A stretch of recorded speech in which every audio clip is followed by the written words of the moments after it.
FM। তো যাই হোক, এখন চলে যাব ঘটনা এবং প্রতিদিনের মতো এই ঘটনাটা, আজকের যে ঘটনাটা, সেই ঘটনাটা শুরু করবো একটা ইমেল দিয়ে, যে ইমেলটি আপনি পাঠিয়েছেন, এবং আশা করছি যে সেই ঘটনাটাও আপনাদের ভালো লাগবে। আমি পোস্ট করে দিলাম আজকের যে অতিথিরা আছেন তাদের যে ছবিটা, সেই ছবিটা আমি পোস্ট করে দিলাম, আপনারা এখন পেয়ে যাবেন সেটা।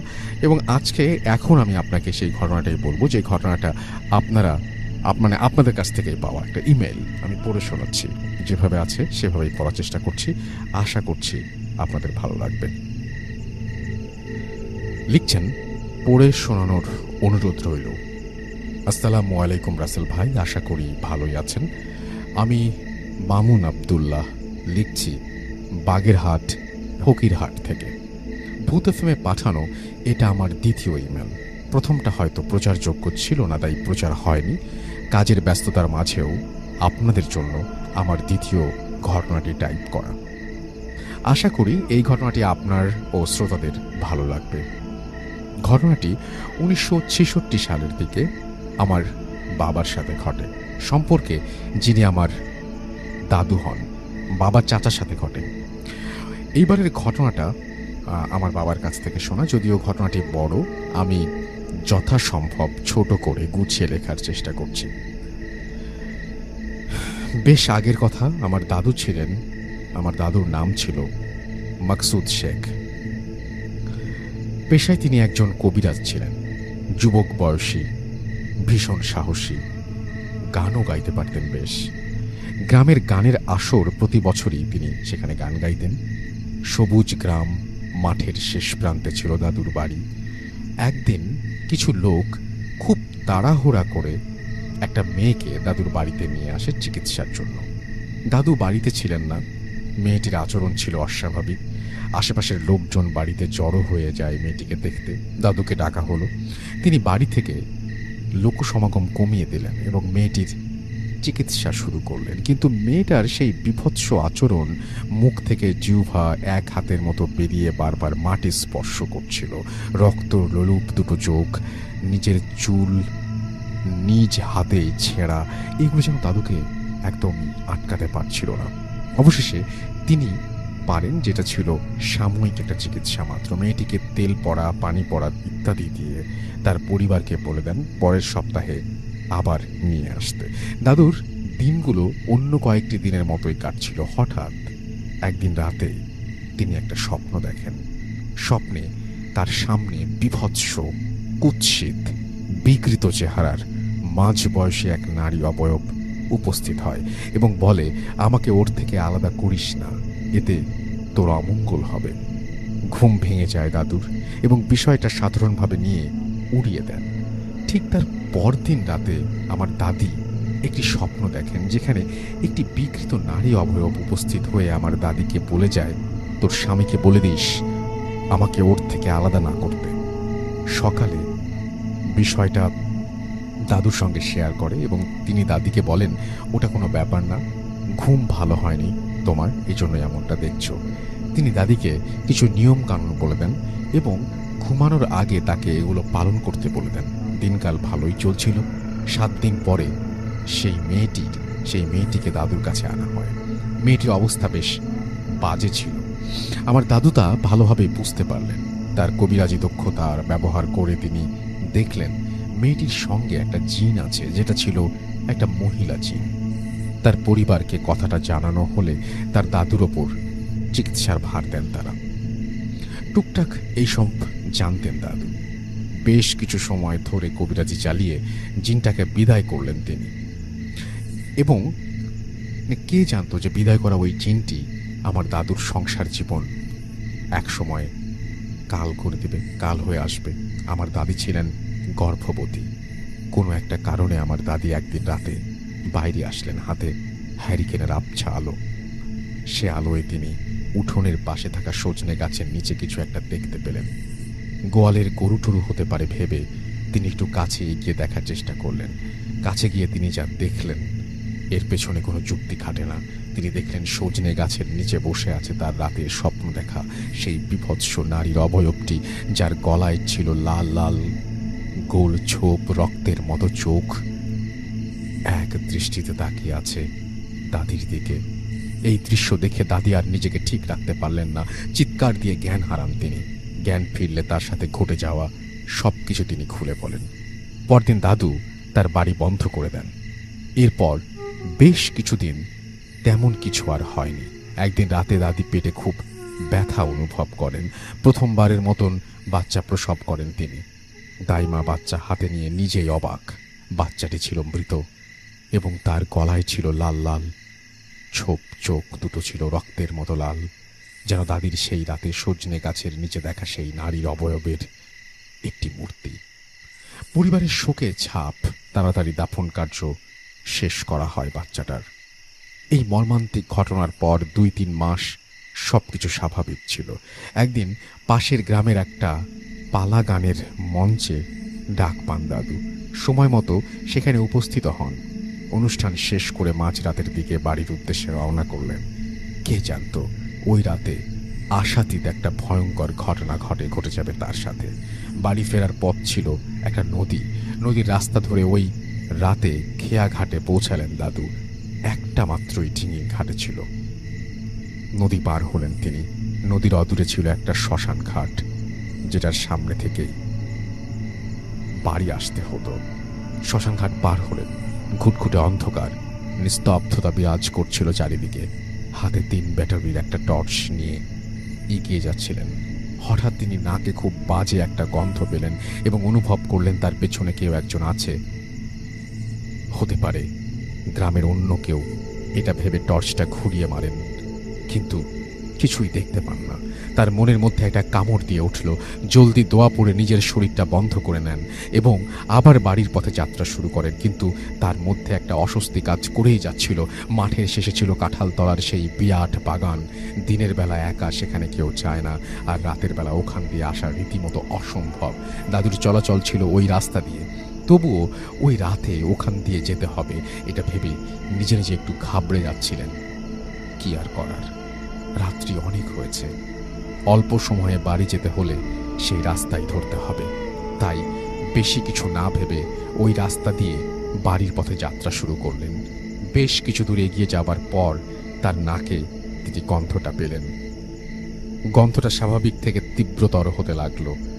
তিনি নিজেকে বোঝাতে চাইলেন, না, এটা এমন কিছু না, কিন্তু ভয় তাকে জাপটে ধরেছিল চারিদিক থেকে। পেছন থেকে এবার অদ্ভুত কিছু আওয়াজ তার কানে আসলো। তিনি পেছনে একবারও তাকাননি, তাই টর্চ হাতে সোজা এগিয়ে যান। হঠাৎ তার মনে হলো শুকনো পাতার ওপর দিয়ে কেউ হাঁটলে যেমন মরমর আওয়াজ হয়, এমন আওয়াজ করে কেউ একজন তার পাশে হাঁটছে। মনের অজান্তে পাশের ভয়ঙ্কর বাগানের দিকে তার টর্চের আলো চলে যায়। টর্চের আলোয় তিনি যা দেখতে পান তা হয়তো সেটাই তার জন্য ওই রাতে অপেক্ষা করছিল। হালকা আলোতে তিনি দেখতে পেলেন পাশের একটা কবরের মাটি ভেঙে কি যেন একটা বের হয়ে আসছে। শেয়াল টেয়াল হবে হয়তো, এটা ভেবে নিলেন তিনি, কিন্তু না, ওটা আর কিছুই ছিল না। ওটা ছিল দাদুর স্বপ্নে দেখা সেই বিভৎস নারীর অবয়বটি। দাদু বুঝতে বাকি রইল না আজ খুব খারাপ কিছু ঘটতে চলেছে তার সাথে। হঠাৎ করে লাইটটা হাত থেকে পড়ে বন্ধ হয়ে যায়। ভয়ে একদম গ্রাস করে ফেলে তাকে। কি করবেন ভেবে পাচ্ছিলেন না। ঘুটঘুটে অন্ধকারের মাঝে নিজেকে অসহায় মনে হলো। এইবার সেই নারী অবয়বটি বলতে থাকলো, তোকে বলেছিলাম আমাকে ওর থেকে আলাদা করিস না। কণ্ঠটি হালকা থেকে প্রখর হতে লাগলো, যেন ওটা কাছে এগিয়ে আসছিল। এবং তাই হলো যেটা দাদু অনুমান করছিলেন। পেছন থেকে জাপটে ধরে দাদুকে অবয়বটি। অনেক চেষ্টা করেও নিজেকে ছাড়াতে পারছিলেন না। আল্লাহকে বারবার স্মরণ করছিলেন এবং নিজেকে অবয়বের হাত থেকে আলাদা করার চেষ্টা করছিলেন, কিন্তু না, কিছুতেই কিছু হচ্ছিল না। বারবার ওনার পিঠের ওপর চাপ সৃষ্টি করছিল অবয়বটি। এই বুঝি তার দেহ থেকে প্রাণটা বেরিয়ে যায়। নিস্তেজ হয়ে যান তিনি। বাঁচার শেষ চেষ্টাটা করবেন এটা ভেবে আল্লাহু আকবার বলে জোরে ঝাঁকি দিয়ে নিজেকে ছাড়ানোর চেষ্টা করেন, কিন্তু মুহূর্তের জন্য নিজেকে হালকা মনে হলো। শরীরের ওপর বোঝাটা বোধহয় আর নেই। দৌড় শুরু করলেন তিনি। কোন দিক দিয়ে দৌড়াচ্ছেন জানেন না, কতটা সময় নিয়ে দৌড়াচ্ছেন তাও মনে নেই। মনে আছে জ্ঞান হারানোর আগে উনি সামনে হালকা আলো দেখতে পেয়েছিলেন। পরের দিন নিজেকে নিজের বিছানায় আবিষ্কার করলেন। তার পাশে অনেক লোকজন, তাই তার দিকে সবাই তাকিয়ে আছে। রাতের ঘটনাটা খুলে বললেন তিনি। প্রাণে বাঁচলেও নিজের কোমরের বল হারান তিনি। শরীরের বিভিন্ন স্থানে ক্ষতের সৃষ্টি হয়।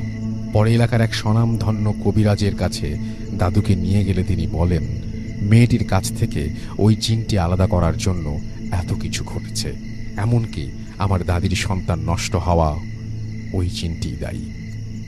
পরের ওই কবিরাজ সেই বিভৎস নারী জিনটিকে আটকান এবং তাকে একটি বোতলে ভরে ভৈরব নদীর পানিতে ফেলে দেন। এরপর অনেক বছর জীবিত ছিলেন দাদু। জীবনে চলার পথে আর কখনো সোজা হয়ে দাঁড়াতে পারেননি। কোমরের ওপরের অংশ বাঁকা হয়েছিল তার। মাথার নিচের দিকে ঝুঁকে লাঠি ভর করে হাঁটতে হতো তাকে। এরপর তিনি অনেক বছর জীবিত ছিলেন। 4 সন্তানের বাবাও হয়েছিলেন। তার সাথে, তার পরিবারের সাথে এমন আর কখনো হয়নি। এই ছিল ঘটনা। ধন্যবাদ আমার ঘটনাটি পড়ে শোনাবার জন্য। ধন্যবাদ সকল শ্রোতাদের ধৈর্য ধারণ করে ঘটনাটি শোনার জন্য। ভূত এফএম দীর্ঘজীবী হোক। এরপর তিনি তার নাম এবং ঠিকানা দিয়েছেন। থ্যাংক ইউ ভেরি মাচ এবং চমৎকার একটা ঘটনা আমাদেরকে উপহার দেওয়ার জন্য। আমরা চলে যাব আমাদের প্রথম অতিথির কাছে, আফনান ভাইয়ের কাছে। তার কাছ থেকে একটা ঘটনা শুনে আসবো। আশা করছি এই ঘটনাটা আপনাদের ভালো লাগবে। আফনান ভাই, আসসালামু আলাইকুম। আশা করছি ভালো আছেন এবং সবসময় ভালোর দলে আছেন। আলহামদুলিল্লাহ। নাসির ভাই, ওয়ালাইকুম আসসালাম। আশা করি আপনারাও সবাই ভালো আছেন। চতুর্দিকে যেভাবে ডেঙ্গুর প্রকোপ চলছে, সবার জন্য আসলে দোয়া থাকলো যেন সবাই সুস্থতার সাথে দিন যাপন করতে পারেন। আসলে ভাই, আজকে যেই ঘটনাটা আমি শেয়ার করব সেটা খুলনার ঘটনা। জি, আমি গত মাসে খুলনা গিয়েছিলাম। তো ওখানে যেহেতু ক্লাস নেওয়ার জন্য বাংলাদেশে বিভিন্ন জায়গায় যেতে হয়, তো খুলনাতে আমাদের রেডিও ফুর্তির কিছু শ্রোতা আছে আর কি। তো গেলেই ওরা আমার সাথে দেখা করে। তো এর মধ্যে একজন হচ্ছে সৈকত এবং রূপম। আমি রূপমের কাছ থেকে ঘটনাটি শুনেছি এবং রূপমের আত্মীয়ের সাথে ঘটে যাওয়া ঘটনা আর কি। ওকে। তো ঘটনাটির স্থান রাসেল ভাইয়া খুলনার বয়রা বাজার। বয়রা নামক একটা জায়গা আছে, যারা খুলনায় যারা থাকেন তারা সেই জায়গাটা সম্পর্কে পরিচিত অবশ্যই। তো ওই বয়রা বাজার থেকে একটু ভিতরে একটি জমিদার বাড়ি আছে। স্থানীয়রা সেটাকে মল্লিক বাড়ি হিসাবে চেনে। তো ওই বাড়িটার মানে আমি ওখানে যাই নাই, কিন্তু ওইখানে ও যেভাবে বলেছে, রূপম যেভাবে বলেছে সেভাবে আমি বর্ণনা করছি যে ওই বাড়িটার পাশে বিশাল বাগান রয়েছে। একটা সময় সেখানে অনেক কিছু ছিল। এই বাগানেও এখন তো খুব শুনশান নীরবতা থাকে। এই বাগান কেন্দ্রিক অসংখ্য ঘটনা রয়েছে আর কি। আর ওই বাড়িটা কেন্দ্রিক আছে রাসেল ভাই সেই যে ঘটনাটা আমি শেয়ার করবো এখন আর কি। তো যিনি মানে এই রূপমের যাদের সম্পর্কে বলেছেন তাদের মানে আত্মীয় আর কি, ভাই হয় সম্পর্কে। তো প্রথম যার সঙ্গে ঘটনাটা ঘটে, ওনারা 4 ভাই। তো একজনের নাম হচ্ছে মহসিন, যিনি সবচেয়ে বড়। মেজজনের নাম হচ্ছে মাসুম, সে দুজনের নাম হলো মামুন, এবং সবার ছোট যিনি নাম হলো মোহাম্মদ আলী। এই 4 ভাই ওনারা। তো ফার্স্ট যিনি মহসিন, যার নাম ছিল, ওর বয়স তখন ছিল 27 কিংবা 28 বছর। ঘটনাটি শুরু 1996-97 সালের দিকে। 27 বা 28 বছর ওনার বয়স ছিল। হঠাৎ মানে এমনিতেও তো ওনাদের ওই জমিদার বাড়িতে বিভিন্ন ছোটখাটো সমস্যা দেখে দেখে ওনারা অভ্যস্ত ছিলেন। বিশেষ করে ওই বাগানের ওই সাইডটাতে মাঝে মাঝে রাতের বেলা অনেক আলো দেখতেন। ওরা দেখে আসলে ওনারা অভ্যস্ত ছিলেন। কিন্তু নতুন করে কিছু সমস্যার সূত্রপাত ঘটে। যেমন হঠাৎ রাতের বেলা ওনার মনে হতো ছাদের উপরে ওই যে আমরা যখন ওই যে বুলডোজার যেটা চলে রাস্তায়, অনেক সময় যে ভয়ঙ্কর শব্দ শুনি বুলডোজার চলে, মনে হতো মানে ছাদের উপর দিয়ে বুলডোজার চলছে, মানে এরকম শব্দ হতো এবং খুব ধূপধাপ শব্দ হতো। এই শব্দটা হওয়ার মোটামুটি 10 থেকে 15 মিনিটের মাঝখানে একটা বিরতি থাকতো এবং ওই যিনি বড় ভাই ছিলেন মহসিন ভাইয়ের ঘরের মধ্যে ধপ করে একটা শব্দ হতো। আচ্ছা। তো মনে হলো কেউ হয়তো বা কোনো কাঠের উপরে চড়ে একটা শব্দ করেছে, এরকম মনে হতো। তো এটা হওয়ার পরেই মানে উনি খেয়াল করতেন যে ওনার ঘরের মধ্যে একজন মহিলা মানে এই মাথা থেকে ও মাথা হেঁটে মানে পায়চারি করছে আর কি, এরকম হাঁটাহাঁটি করে। উনি যতটুকু দেখতে পান সেটা হচ্ছে মহিলার যে চুল, এটা চুলটা সামনের দিকে নিয়ে আসা, মানে চেহারা দেখা যায় না, অনেক বড় চুল, চেহারাটা ঢাকা থাকে। এইভাবে অনেকক্ষণ হাঁটাহাঁটি করার পর হঠাৎ এই মহিলাটি ওই মহসিন ভাইয়ের একদম মুখের কাছে এসে চলে আসে এবং ওইভাবে অনেকক্ষণ তাকিয়ে থাকে। তো উনি যখনই মানে ভয়ে উনি চোখ খুলতে পারেন না, এবং এই ঘটনাটা প্রথম দিন যখন ঘটে ওনার তো মানে বুঝতেই পারছেন যে খুব ভয়ঙ্কর অবস্থা হয়ে যায়। উনি পরিবারের সাথে কথা বলেন যে এরকম উনি ঘটনা দেখেছেন। পরিবার থেকে প্রথম দিকে বলে এটা হয়তো বা মনের ভুল হতে পারে, এটা হয়তো বা তুমি দুঃস্বপ্ন দেখেছো, এরকম বলে আর কি। কিন্তু না, রাসেল ভাই প্রতিদিন এই ঘটনা ঘটতে থাকে। যখন এই ঘটনা প্রতিদিন ঘটতে থাকলো তখন ওনারা স্থানীয় যত মানে কবিরাজ আছেন যারা এই রিলেটেড ট্রিটমেন্টগুলো করেন, প্যারানর্মাল এক্সপার্ট যারা আছেন তাদেরকে ডেকে নিয়ে এই ট্রিটমেন্টগুলো করানোর চেষ্টা করে, কিন্তু ফলাফল আলটিমেটলি জিরো। প্রতিদিন একই ঘটনা এরকম, ঠিক রাতের বেলা মধ্যরাত্রে বা রাত্রের শেষ দিকে আজানের আগে হঠাৎ ধপ করে একটা শব্দ হয় ঘরের মধ্যে। প্রথম দিকে হলো ছাদে ওই শব্দটা হয়, এর খানিকক্ষণ পরে এই ঘরের মধ্যে ধপ করে শব্দ, তারপর এই যে হাঁটাহাঁটি শুরু হয় এবং হাঁটাহাঁটার এক পর্যায়ে হঠাৎ মুখের সামনে চলে আসে ওই অবয়বটা এবং অনেকক্ষণ তাকিয়ে থাকে, অনেকক্ষণ একভাবে কোনো নড়াচড়া নেই, মনে যে স্ট্যাচুর মতো, মূর্তির মতো অনেকক্ষণ তাকিয়ে থাকে। তো আসলে এই সমস্যার থেকে সমাধান পাওয়ার দরকার। তখন ওনারা বাবা মা সিদ্ধান্ত নিলেন যে এনাকে মানে মহসিন ভাইকে বিয়ে দিয়ে দিবেন। তো মহসিন ভাইকে বিয়ে দিয়ে দিলেন। তো অদ্ভুত ব্যাপার রাসেল ভাই, বিয়ের পরে ওনার সাথে এই ধরনের কোনো ঘটনা ঘটেনি। তো সবাই ধারণা করেছিল যে সমস্যা সলভ হয়ে গেছে, কিন্তু সমস্যার আসলে সূত্রপাত ছিল এখানে। এই ঘটনা যখন মহসিন ভাইয়ের সাথে ঘটনা শেষ হয়ে গেল, তখন ওনার ইমিডিয়েট যিনি ছোট মানে মাসুম ভাইয়ের সাথে ঘটনা ঘটা শুরু। আচ্ছা, ঠিক একই ঘটনা। তো মাসুম ভাই ছিল ভয়ঙ্কর টাইপের ভীতু প্রকৃতির লোক। তো ওনার থেকে বয়স 2-3 বছরের ছোট ছিল, জি, মানে মহসিন ভাই থেকে। তখন এই একই ঘটনা ঘটছে এবং উনি আর এটা সহ্য করতে পারতেন না। মহসিন ভাই তো তাও কিছুদিন সহ্য করেছিলেন, উনি কিছুদিন সহ্য করতে, রাত্রেবেলা খুব চিৎকার চেঁচামেচি করতেন, খুবই মানে ওনার শারীরিক অবস্থাও খুব খারাপ হয়ে গেল, মানে খুবই বাজে অবস্থা। তখন পরিবার থেকে চিন্তা করলেন যে যেহেতু মহসিন ভাইকে বিয়ে দেওয়ার পরে সমস্যাটা হয় নাই, তাহলে ওনাকেও যেহেতু বয়স ওনার থেকে 2-3 বছর কম, সুতরাং বিয়ে দেওয়া যাবে, তাকেও বিবাহ দিয়ে দেওয়া হয়। অদ্ভুত ব্যাপার আসলে বিয়ের পরে কিন্তু তার সাথে এই সমস্যাটা আর ঘটে নাই। আচ্ছা, সবাই চিন্তা করছে আচ্ছা ঠিক আছে, তাহলে সমস্যা হয়তো বা সমাধান হলো। কিন্তু রাসেল ভাই এই সমস্যাটা আবার পর্যায়ে ভর করে তার ঠিক ইমিডিয়েট ছোট চাই মামুন ভাইয়ের সাথে, তার সাথে একই ঘটনা।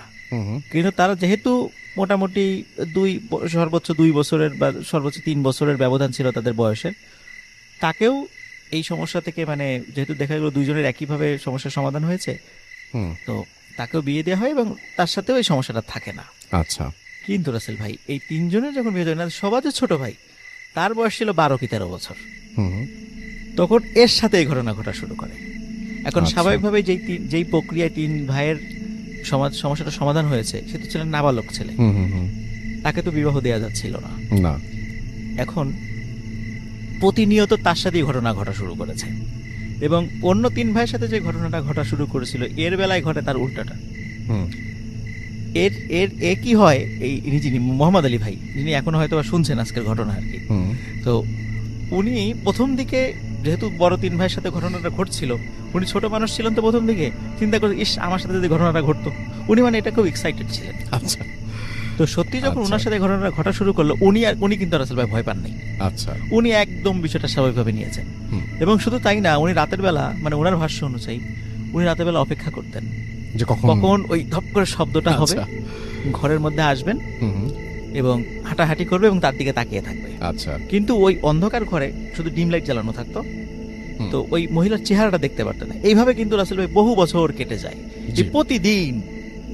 তো তখন যে প্রবলেমটা হয় যে মাসুম ভাই মানে ওই মোহাম্মদ আলী ভাইয়ের সাথে যে ঘটনা ঘটে থাকে, যখন ওনার বিবাহের বয়স হয়ে যায়, তখন পরিবার থেকে বিবাহ দিতে চায়, কিন্তু উনি নিজেই আর বিয়ে করতে চায় না, যে না আমি বিয়ে করবো না, বিয়ে করলে হয়তো বা আমি এই দৃশ্যটা দেখতে পারবো না, এইভাবে প্রতিদিন আমার সাথে দেখা করে আমি এটাই করতে, মানে ওনার সাথে একটা ভালোবাসার সম্পর্ক হয়ে গেছে এরকম একটা অবস্থা। তো একদিন রাসেল ভাই মোহাম্মদ আলী ভাই যেটা করে বসেন আর কি, মানে বেশি সাহস মানে দেখাতে গিয়ে যে ঝামেলাটা বাধায় ফেলেন, সেটা হলো ওই প্রতিনিয়ত যখন ওই কিছুক্ষণ হাঁটাহাঁটি করার পরে যখন একভাবে এসে তাকিয়ে থাকে, ওই দিন মোহাম্মদ আলী ভাই উনি চিন্তা করেছেন যে এর চেহারা তো আমি এত বছরে দেখলাম না, জি। 10-12 বছর হয়ে গেল, আজ তো আমি তো চেহারা দেখলাম না, জি। আজকে চেহারাটা আমি দেখবো, এর চেহারাটা কেমন। হুম। তখন যখনই ওই মুখটা সামনে নিয়ে এসেছে, আসার সাথে সাথে এই মোহাম্মদ আলী ভাই কি করেছে, উনি হাতটা বাড়িয়ে খপ করে তার চেহারায় হাত দিয়েছে, আচ্ছা, যে ভয়ঙ্কর ব্যাপার। চেহারাটা কেমন। হুম। এবং সে কথা বলেছে। রাসেল ভাই একটা বিষয়, এই মহিলা যিনি আসেন ইনি কিন্তু কারোর সাথে কখনো কথা বলে না, কখনো এই 10-12 বছর আসছে কখনো তার সাথে কথা বলেনি। হুম, হুম। তো উনি খপ করে তার মুখে হাত দিয়ে বসেন, চুলের সামনে তো চুল থাকে, দুর্বিতে মুখ করে হাত দিয়ে মুখটা চেপে ধরেন আর কি।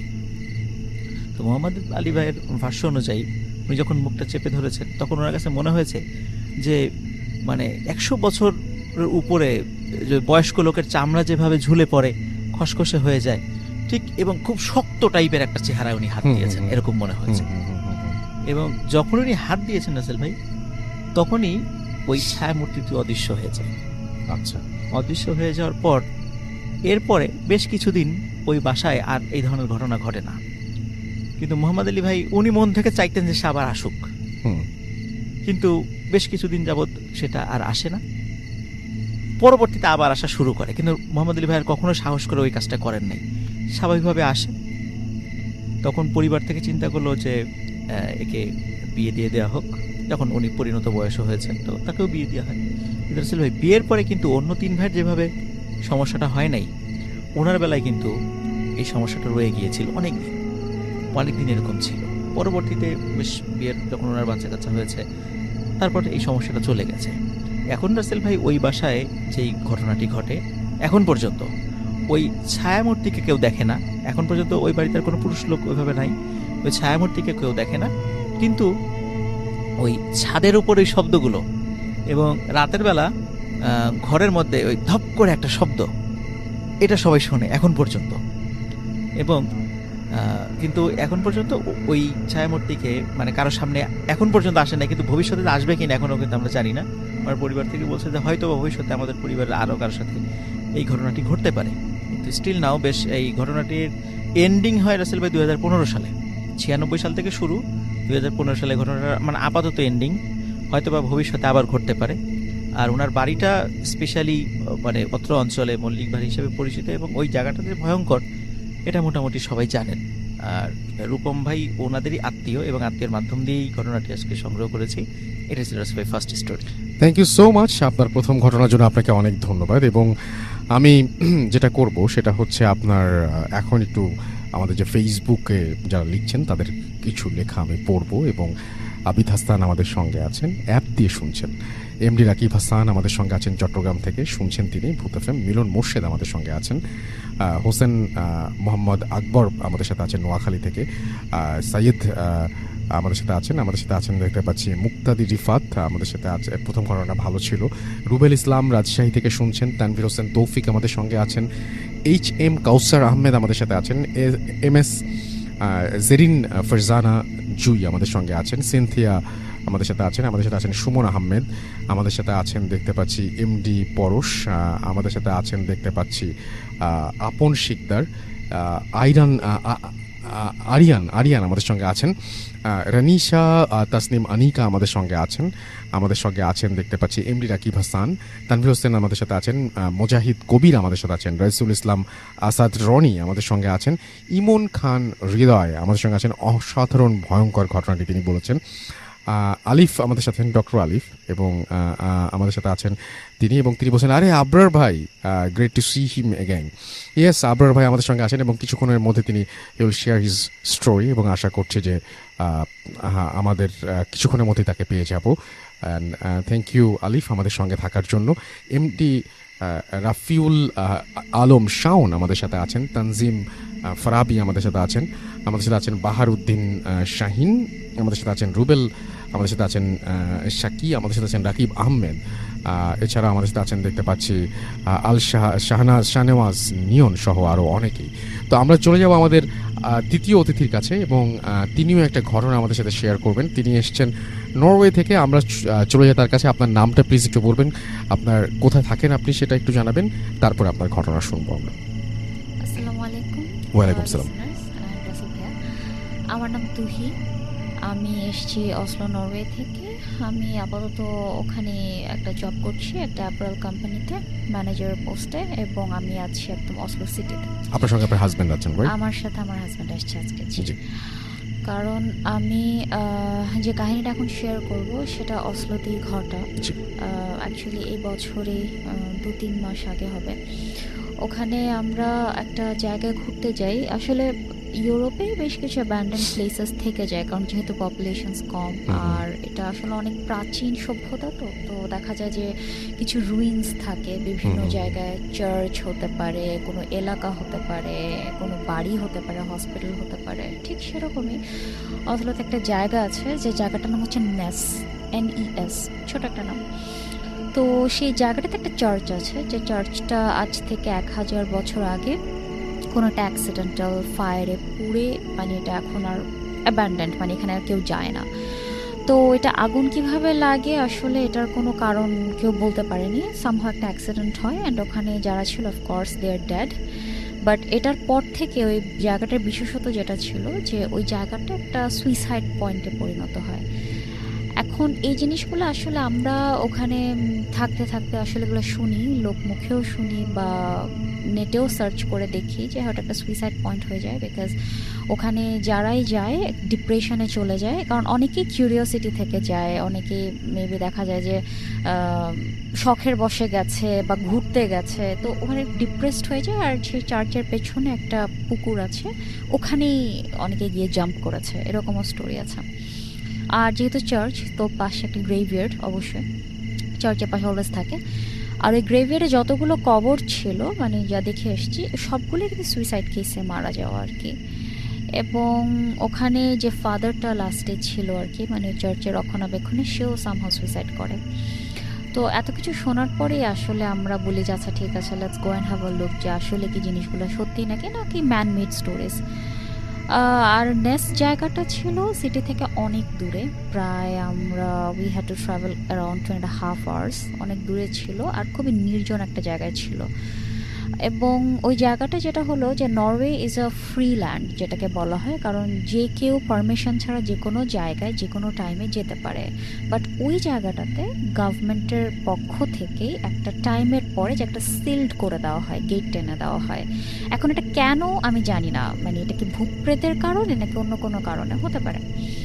তো ওখানে যখন আমরা যাই, একদম ভর দুপুরে গেছিলাম, কারণ আমরা জানি যে সন্ধ্যার দিকে বা ভর দুপুরে আসলে যদি কিছু এক্সপিরিয়েন্স করতে হয় বা কোনো প্যারানর্মাল কিছু দেখা যায়, এই দুইটা টাইম বেস্ট। তো ওই টাইমটাতে যাওয়ার পরে, আর আমরা যতটুকু জানি যে বাইরে আসলে কুকুর হোক, বিড়াল হোক, মানে যে পেটসগুলো থাকে, এগুলো অলওয়েজ পেটস থাকে, ওয়াইল্ড কিন্তু আসলে এরকম সিটির মধ্যে বা এই ধরনের লোকালয়ে দেখা যায় না সচরাচর। এটা আসলে খুবই অ্যাবসার্ড। বাট ওখানে আমরা যখন জাস্ট গেলাম, বাস থেকে নামলাম, নেমে হাঁটা স্টার্ট করলাম, দেখলাম যে একদম মানে চার্চের সীমানা যখন ঢুকবো জাস্ট ওই টাইমটাতে একটা কুচকুচে কালো বিড়াল, একদম বিড়ালের সাইজটা মানে একটা বলবো যে এক প্রকার মানে ছাগলের সাইজের কাছাকাছি, অনেক বড় অ্যান্ড ভেরি উইয়ার্ড, আর খুবই জঘন্য দেখতে, মানে যেটাকে বলেন ভয়ঙ্কর। আর একটা ওয়াইল্ড ক্যাট, অফকোর্স এটা কারো পেট হতেই পারে না। সে ওখানে গিয়ে এমনভাবে আমাদের রাস্তাটা আটকে দাঁড়িয়েছে, একটু একটা দূরত্ব বজায় রেখে, যে যেন কিনা মানে বিড়ালটা জাস্ট স্টেয়ার করে আছে আমার দিকে। হি ইজ জাস্ট স্টেয়ারিং, মানে আমার মনে হচ্ছে সে যদি এখন কথা বলতে জানতো, সে আমাকে জিজ্ঞেস করতো, যে মানে আমাকে আমার নাম ধাম জিজ্ঞেস করা শুরু করতো, মানে এই ধরনের একটা জিনিস। এবং সে পুরো স্টেয়ার করেছিল, আমরা ওয়েট করছিলাম লেট হিম পাস। বাট আমরা যেহেতু জানি একটা সুপার স্টেশন, যে যদি একটা কালো বিল্লি আমাদের পথ আটকে দেয় বা ক্রস করে আমাদেরকে, ওই রাস্তাতে দেয়ার ইজ সামথিং রং, আমাদের আসলে আগানো উচিত না। কিন্তু দুর্ভাগ্যবশত চার্চে যাওয়ার একটাই রাস্তা ছিল, so we did not have any escape path, আমাদের ওখান দিয়ে যেতে হবে। সামহাও বিড়ালটা চলে যায়, কিন্তু যেতে যেতে সে বারে বারে টার্ন করতে থাকে আমাদের দিকে। I don't know what does that mean. পরে আমরা গেলাম, বাট আশ্চর্যজনক হচ্ছে কি, ওই বিড়ালটা যেটা ক্রস করলো ওই জায়গাটাতে যখন আমরা জাস্ট স্টেপ করলাম, তখন থেকে মানে আমার হাজব্যান্ড না, I have started feeling something. মানে আমি জানি না, মানে আমি আস্তে আস্তে না, মানে হঠাৎ করে মনে হচ্ছে যে দুনিয়ার যত ভারী কি জিনিস আছে, আমার মন খারাপ হওয়া শুরু করলো। আমি যত আগাচ্ছি চার্চের দিকে, মনে হচ্ছে যে I am very sad, I don't no Y, but আমি খুবই খুবই ডিপ্রেশনে চলে গেলাম। এবং ওখানে মানে ওয়েদারটাও অফকোর্স অনেক উইন্ডি ছিল, আর মানে একদম লোকজনের যাওয়া আসা না থাকলে যেরকম হয় ভুতুড়ে একটা পরিবেশে, দিনের আলোতেই ওরকম লাগছিল। জি। ভাঙা একটা চার্চ দেখলাম, ফাইন, গেলাম এবং পুকুরটাও দেখলাম যে হ্যাঁ এরকম। যখন গ্রেভিয়ারটার কাছে গেলাম দেখলাম যে মানে মনে হচ্ছে যে এতই, আই কুড লিটারেলি ফিল, মানে এখন হয়তো এটা বললে এভাবে বোঝানো যাবে না, কিন্তু আমি যখন ওখানে ছিলাম আমার কাছে লিটারেলি আমার কাছে মনে হচ্ছিল যে I could feel their pain, না যে মানে ওরা কত কষ্ট করে মারা গেছে, মানে আমার কাছে এরকম মনে হচ্ছিল, বিকজ আমি যেহেতু বললাম যে ওখানে সবাই সুইসাইড করে মারা গেছে। এবং ওখানে কেউ আমার কাছে মনে হচ্ছে I could literally feel their pain, যে হারে বেচারা ভিতরে শুয়ে আছে, তার না জানি কত কষ্ট হচ্ছে, এরকম একটা ব্যাপার স্যাপার। আমার হাজব্যান্ড অ্যাজ ইউজুয়াল সে এদিক ওই দিক দেখছে, তাকাচ্ছে, মানে আসলে সে কিছু হিস্ট্রিজ পড়ছিল আর বলছিল হচ্ছে let's take some snaps, because এখানে তো আমরা সবসময় আসবো না, ছবি টবি নিয়ে যায় লোকজনকে দেখাতে পারবো। He was making fun of it, he was very normal. But আমার কাছে মনে হচ্ছে যে no, I am trapped somewhere, মানে আমি এটা বলে বোঝাতে পারবো না, কিন্তু আমি আসলে এই কাহিনীগুলো আমার হাজব্যান্ড থেকে শুনে বাসায় আসার পর, কারণ আমি তখন জানি না যে আমি তখন কিসের ভিতর দিয়ে যাচ্ছি, আমি তো আমার নিজেকে দেখতে পাচ্ছিলাম না। আমি ওখানে গেলাম চার্চে, যেখানে গেস্টরা বসে থাকে, ভাঙা চেয়ারগুলো, মানে চেয়ার মানে উডেন শিল্ডের মতন, মানে পুড়ে গেছে, পুড়ে একদম কয়লা হয়ে গেছে আর কি, কিছু কিছু রুইন্স ছিল। জাস্ট আমি ওখানে বসে এক দৃষ্টিতে যেখানে জিজাসের ইয়েটা ছিল, স্ট্যাচুটা ছিল, আমি ওদিকে জাস্ট তাকিয়ে আছি, বাট সামনে কিন্তু কিছু নাই, একদম পুরো ভাঙা টেবিল সব কিছু। তারপর আমার হাজব্যান্ড এসে আমাকে লিটারেলি আমাকে জাস্ট গায়ে মানে আই কি মানে ওয়ার ইউ লস্ট এই ধরনের কিছু একটা। আমি তারপরে সামহাও বললাম যে আচ্ছা আমরা না এখান থেকে চলে যাই। দেন হি স্টার্টেড ফিলিং যেন something is very wrong with me, কারণ তাহলে তো এটা মিথ না, এটা তো তাহলে সত্যি, যেখানে আসলে তো ডিপ্রেসড হয়ে যাচ্ছে সবাই। বিকজ আমাদেরও আগে একটা নিউলি ম্যারিড কাপল ওখানে গেছিল, and husband wife both committed suicide together, পেছনে যে পুকুরটা ছিল ওখানে। তো আমার হাজব্যান্ড আর কোনো রিস্ক নেয়নি, বললো যে লেটস গো। মানে আমার কাছে ওখানে কিছু ভালো ঠেকছে না, মানে আমি পুরাই নাকি একদম চুপচাপ হয়ে গেছিলাম। তারপরে বললো যে আর আরেকটা কি, যে ওখানে নাকি একটা স্পেসিফিক টাইমে মেবি সন্ধ্যার পর যদি কেউ সামহাও গভর্নমেন্টের চোখ ফাঁকি দিয়ে থেকে যেতে পারে ওখানে, মানে দে সি সাম শ্যাডোজ, যে হ্যাঁ লোকজন ঝুলে আছে, মানে এই ধরনের কিছু শ্যাডোজ আছে, এবং যে ওয়ালে দেখা যায় সেই শ্যাডোটা, সেই ওয়ালের সামনেও আমি গিয়ে আই জাস্ট স্টুড আপ, না মানে আমি আর চলতেছি না, আমি ওখানেই দাঁড়ায় আছি। আমার হাজব্যান্ড বলে যে কি ব্যাপার, চলো let's go, let's move on. আমার যে না না এটা একটু থাকি, বা মানে আমি কেমন যেন নর্মালের মতন অ্যাক্টিং করছিলাম। পরে আমাকে ও জাস্ট বাউন্ডারির বাইরে নিয়ে আসলো, trust me, believe it or not, আমি জাস্ট বাউন্ডারির বাইরে একটা স্টেপ করলাম, আই বিকেম অ্যাবসলিউটলি নর্মাল। মানে আমি আগে যা ছিলাম জাস্ট ওই জায়গা থেকে ছেড়ে আসার পর, এক্স্যাক্ট ওই জায়গা থেকে ছেড়ে চলে আসার পরে। আমি এই পুরো কাহিনীটাই শুনেছি বাসা আসার পরে। হি ওয়াজ সেইং যে তোমার কি হলো ওখানে, তুমি তো এরকম করতেছিলা, ওরকম করছিলা, এবং ও আমাকে কিছু ছবিও দেখালো যে আমি এভাবে